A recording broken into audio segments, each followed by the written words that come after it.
I was chatting with one of my Harvard Business School classmates recently, and she said something incredibly insightful about going to HBS. She said, what you're really doing when you go to HBS is you're buying a floor. Post HBS, even if everything goes wrong and your career totally explodes, there's a limit to how far you can fall because the safety net of the HBS connections and brand name and resources and training, all of that is going to catch you.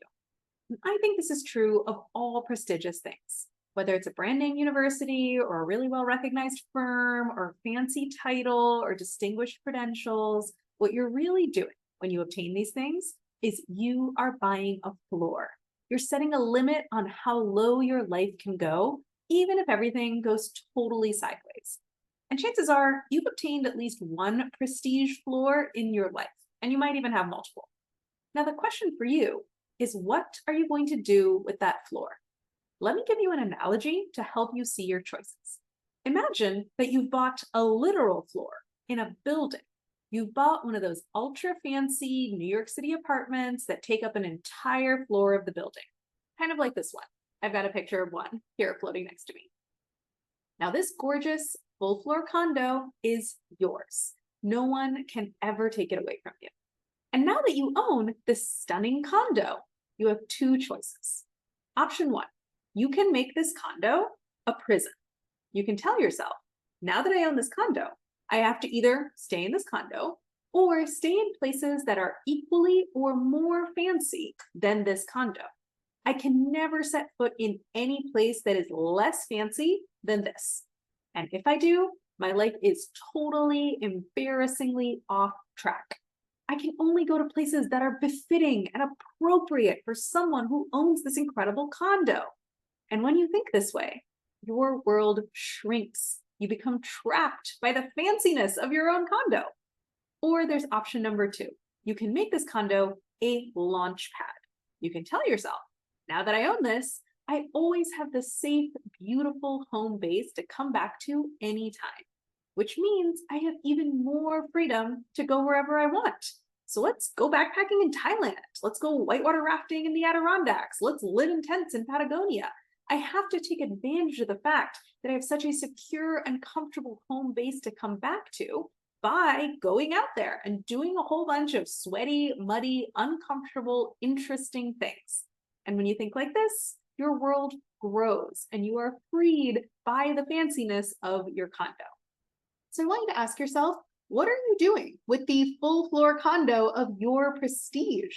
Have you turned it into a prison by telling yourself that you can only do things that are equally or more prestigious than what you've already done? Have you shrunk your world and become trapped by the prestige of your credentials?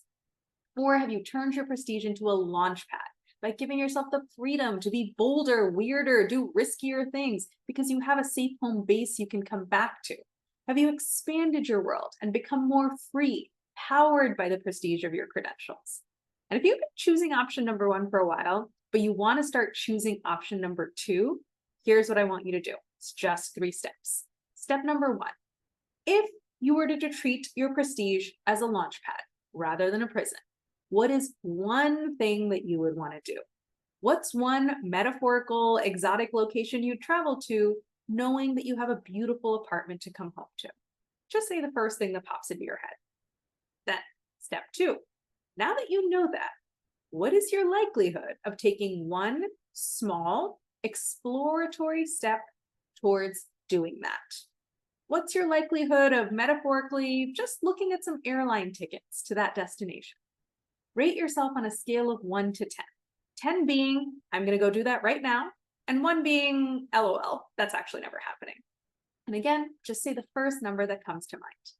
And then step 3, if the number that you just said is less than 8, come and talk to me. Making your prestige into a launch pad is scary, but not dangerous. Making your prestige into a prison is completely unscary, but it's very, very dangerous. And dangerous but unscary things are the number one thing you need to watch out for in your life, because your internal alarm bells won't tell you that there's a problem until it's way too late. So come talk to me and let's orchestrate a prison break. There's 2 ways you can work with me. You can book a free coaching consult to talk to me about working together one-on-one. The link to do that is above. Or you can join the waitlist for my course and coaching program, which is opening shortly. The link to do that is above as well.